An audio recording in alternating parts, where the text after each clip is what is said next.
Stove అంటించేసుకొని ఇందులో water పోసేద్దాము.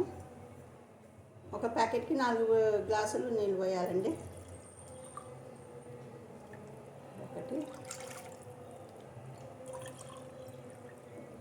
1 2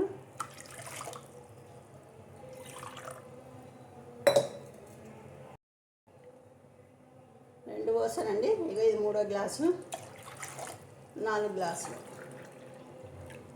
ఇది 1 glass వచ్చి మెజర్మెంట్ 125 ml, 4 గ్లాసులు పోసాను. ఇప్పుడు ఇది ఎసరు పెట్టుకుందాము. స్టవ్ అంటించి పెట్టుకున్నాను, మంట పెద్దగా పెట్టుకున్నా. వాటర్ మసులుతుందండి. అది చిల్లీ ఆయిల్ ఒకటి ఇచ్చాడు, నెక్స్ట్ మన వెజ్ సీజనింగ్ ఒకటి ఇచ్చాడు ప్యాకెట్లు, ఇవి వేయాలి.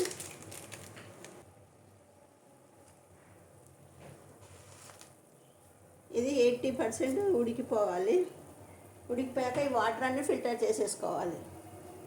ప్యాకెట్ వెజ్ సీజనింగ్ ప్యాకెట్లో ఒకటి ఇచ్చాడు, 2, ఇవి 2 కూడా వేయాలి.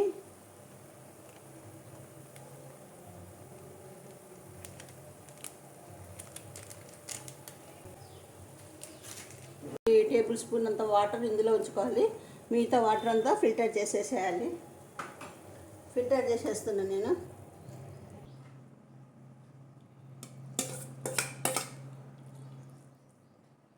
ఇప్పుడు ఇందులో వాళ్ళు ఇచ్చిన చిల్లీ ఆయిల్ ఉంది కదా, ఇది వేసేసేయాలి.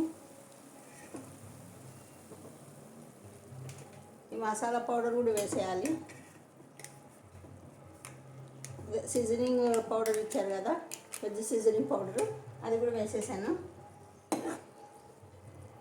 ఇలా కలుపుకొని ఒక 2 నిమిషాలు ఉడకనివ్వాలి. మీరు వెళ్ళిపోవాలనుకున్న వాళ్ళకి ఇది వర్కౌట్ అవుతుంది. మీరు కూడా తిని చూడండి, ఎలా ఉందో నా కమెంట్ రూపంలో చెప్పండి.